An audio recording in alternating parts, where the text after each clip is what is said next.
get out of the three games so far sa finals, and you had a huge bucket down the stretch. Gano'ng kalaking hinayang lang na that could have been the dagger, pero nakakapayo sa inyo. Well, it's a breaks of the game talaga. Nangyayari yung ganung ano eh. And knowing SMB, they don't give up that easily, no? Kahit na lamang kami ng ilang points pa yan down the stretch. Kahit pa mag-run kami, magkaroon kami ng momentum, pero it's a lesson learned for us, no? May mga few mistakes lang nung huli, pero I'm sure matutunan namin yon, and next game ulit, adjust na lang ulit. Pero at one point, ang laki na lamang ganyan ng mga third quarter yata. What do you think you guys need to improve on na kailangan na talaga improve on heading into game 4 para di kayo ma-down ng 3-1?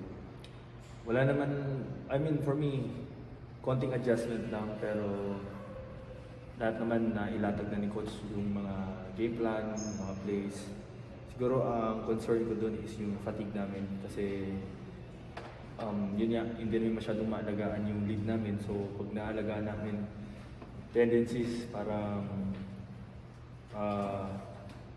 pagod na eh. Hindi namin masyadong makontain yung lamang.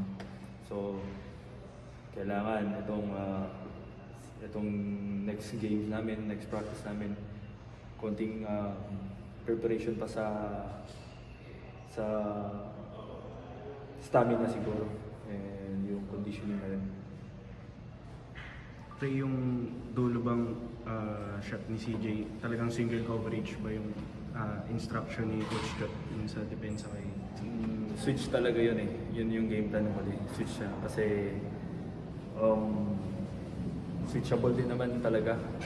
So actually it was a good defense on the part of Henry. Andun yung challenge eh.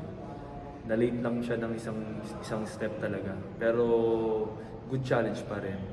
Kumbaga, nandun talaga.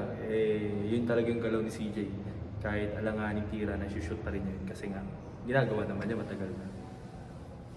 Medyo ang hinayang mo dahil ikaw yung sorry kung natanong na. Yun nga. Siyempre, on my part, nakakapanghinayang, masakit sa loob ko, masakit sa dibdib. Pero, itong pagkatalo, itong masakit na pagkatalo, motivation na lang din para sa akin. Kasi, nandun na eh. Almost na eh. Dalawang possession na lang eh. Pero, hindi binigay sa amin. So, isa lang na yung masasabi ko.